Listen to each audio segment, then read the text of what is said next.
کہ ہم مرد ہیں، آپ اپنی لڑائی لڑنے کے لیے، آپ اپنا غصہ نکالنے کے لیے، آپ اپنا انتقام پورا کرنے کے لیے ہم پر ظلم و تشدد کریں؟ ہم آمین کہہ کے آپ کا ظلم و تشدد سے رہے ہیں گزشتہ 2.5 سال سے، ہم نے ہر صحبت برداشت کی ہے، لیکن ہم آپ کی گھر والی خواتین کی عزت کرتے ہیں. آپ سے وہ جو جیل کے اندر بیٹھا ہوا ہے اڈیالہ میں 804 کا قیدی نمبر 804، وہ جیل میں ہے، آپ انہیں وکٹمائز کر رہے ہیں جس طرح آپ کرنا چاہتے ہیں. کم از کم گھر کی عورتوں کی عزتوں کا ہمیں اس معیار پر نہیں گرنا چاہیے، اور ایسے پریسیڈنٹس نہیں سیٹ کرنے چاہیے کہ کل کلاں کو انتقام کی بنیاد پر دوبارہ کسی شخص کو احکام شرعیہ کا کھلم کھلا مذاق اڑانے کی اجازت ملے. اور آج تک کم از کم ہمارے معاشرے کی روایت یہ نہیں رہی کہ آپ اپنے کسی اختلاف کی بنیاد کے اوپر ایک با کردار عورت کے کردار پر کیچڑ اچھالیں، اور ایک ایسے مسئلہ پر جس کی مثال ابھی تک گزشتہ 1400 سال کے اندر نہیں ملتی، آپ اس کے اوپر ایک سزا سنا دیں. کہ اگر پاکستان کی اعلیٰ عدالتوں کے جج صاحبان کا علمی معیار اب یہ ہے کہ وہ ایسے حساس مسئلہ کے اوپر کسی اسلامی نظریاتی کونسل سے رائے لے سکتے تھے، متحدہ علماء بورڈ سے رائے لے سکتے تھے، بے تحاشا فورمز موجود ہیں، مختلف مسالک کے نمائندہ مفتیان اکرام شیوخ الحدیث سے وہ رائے لے سکتے تھے، اس لیے کہ وہ ایک شرعی مسئلہ کے اوپر سزا سنا رہے تھے، لیکن انہوں نے اپنی مرضی کے مطابق سزا سنا دی. تو میں یہ سمجھتا ہوں کہ اب جو فیصلہ دیا جائے گا اس غلطی کا ازالہ کیا جائے گا، کہ وہ جج صاحب جنہوں نے اپنی مرضی سے، خدا جانے انہوں نے کس کی منشا پر، کس کے کہنے پر اور کس ذہنی کیفیت میں قرآن و سنت کے احکامات کی خلاف ورزی کرتے ہوئے یہ سزا سنا دی اور یہ فیصلہ سنا دیا. ایسے جج کا بھی احتساب ہونا چاہیے، ایسے جج کی بھی اکاؤنٹیبلٹی ہونی چاہیے، اس لیے کہ جو چیزیں جو احکام شرعیہ واضح ہیں اس کے اوپر اس کو بدلنے کا اختیار کسی فرد واحد کے پاس یا ایون کسی گروہ کے پاس ہرگز نہیں ہے. اور یہ جو ایک مزاج ہے یہ وہی ہے جن لوگوں کو ہم شدت پسند یا انتہا پسند کہتے ہیں، ان کا کوئی لازم تعلق صرف مذہبی طبقہ فکر سے نہیں ہے. ایک دوسری انتہا بھی ہے جنہیں ہم ماڈریٹ کہہ سکتے ہیں، وہ بھی اس انتہا کے اوپر ہیں کہ انہوں نے احکامات خداوندی کی کھلم کھلا خلاف ورزی کرتے ہوئے ایک ایسا فیصلہ دیا جو شرمناک ہے، جو غلیظ ہے، اور یہ حرکت گھناؤنی ہے اور یہ حرکت گندی ہے. ہم اس کی نہ صرف بھرپور مذمت کرتے ہیں بلکہ ایک اور بات بھی میں اپنے تئیں یہ بات کو کیٹیگرائز کر کے کلیئر کرنا چاہتا ہوں. جس جگہ پر لے جا کر یہ فیصلہ کیا گیا اور اس کی بنیاد پر ایک شخص کی عزت کو، ان کی اہلیہ کی عزت کو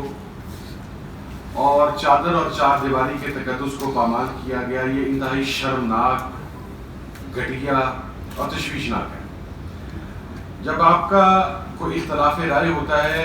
سیاسی اختلاف رائے ہو یا ایون ہمارے اس ملک کے اندر کسی جگہ پر قبائلی دشمنی ہے، کسی جگہ پر خاندانی دشمنی ہے، کسی جگہ پر برادری کی دشمنی ہے، لیکن ان مخالفتوں اور ان دشمنیوں میں بھی گھروں کی خواتین کی عزت کو ملحوظ خاطر رکھا جاتا ہے. اس متنازع اور غیر منصفانہ فیصلہ نے بہت آسان کر دیا کہ کوئی بھی مرد سالوں بعد اپنے متعلقہ باعزت باعفت سابقہ بیوی کو عدالت کے عدت کے نام پر عدالت میں گھسیٹ کر ذلیل و رسوا کرے. اس طرح یہ فیصلہ ہمارے خاندانی اور آئلی نظام کو تباہ کرنے کا راستہ ہموار کرتا ہے. اس لیے ہم اعلیٰ عدلیہ سے مؤدبانہ گزارش کرتے ہیں کہ قوم کے ماؤں بہنوں اور بیٹیوں کے آبرو و عزت کے تحفظ کے لیے بہترین قومی مفاد میں اس متنازع فیصلے کو واپس لے اور ملوث تمام افراد بشمول مدعی، شکایت کنندہ، گواہ وغیرہ سب کو قانون کے کٹہرے میں کھڑا کر کے بے نقاب کیا جائے. مزید برآں تمام ملوث افراد گڑ گڑا کر تضرع اور عاجزی سے اپنے رب غفور رحیم سے اس عظیم جرم کے لیے معافی مانگے اور پھر متاثرہ فریق سے بھی معافی طلب کرے اور آئندہ کے لیے صدق دل سے توبہ طائب ہو جائے۔ علماء کرام، مشائخ اعظام، دانشوران، سیاسی زعماء، میڈیا سے وابستہ شخصیات، خواتین اور انسانی حقوق کے لیے کام کرنے والے اداروں اور تنظیمات سے گزارش ہے کہ اس پیغام کی بھرپور حمایت کریں، عوام اور ذمہ دار شخصیات تک یہ مطالبہ پہنچانے میں ہمارا ساتھ دیں اور اپنا ملی، قومی اور دینی فریضہ ادا کریں۔ آخر میں پھر سب شرکاء بالخصوص اسلام آباد پریس کلب کے انتظامیہ اور صحافیوں کا شکریہ ادا کرتے ہیں اور ایک دفعہ پھر یہ تاکید سے کہنا چاہوں گا کہ اس گفتگو کا مقصد کسی کا سیاسی مخالفت یا حمایت یا سیاسی تنقید ہرگز نہیں، گو کہ ہم ساری سیاسی وابستگی رکھتے ہیں، لیکن اس ٹاپک پہ ہم صرف فقہی اور علمی اور دینی آراء دے رہے ہیں، بلکہ اپنی ملی اور دینی فریضہ کو احساس کے ساتھ للہ فی اللہ متاثرہ فریق کے لیے اور قوم کی ماؤں اور بیٹیوں کے مستقبل کے لیے آواز اٹھانا مقصود ہے۔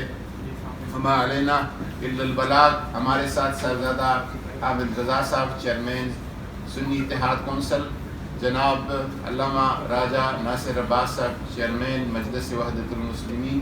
جناب سید نسیم علی شاہ صاحب، ممبر قومی اسمبلی فرام بنو، جناب پیر رفیق الحسن قریشی صاحب تشریف فرمائیں، جناب عارف اصغر چشتی صاحب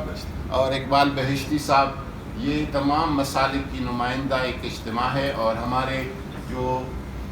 ساتھ کھڑے ہیں علماء، یہ بھی تمام اپنے اداروں کے، اپنے دارالافتاء کے منتظمین ہیں اور ذمہ دار حضرات ہیں۔ یہ سب کی طرف سے پیغام ہے۔ جو نیچے ہمارے زعماء تشریف لائے ان کا بھی شکریہ ادا کرتے ہیں۔ سوال صاحب اگر مختصر تھوڑا سا، اور راج صاحب دونوں۔ بسم اللہ الرحمن الرحیم۔ لیکن میں یہ سمجھ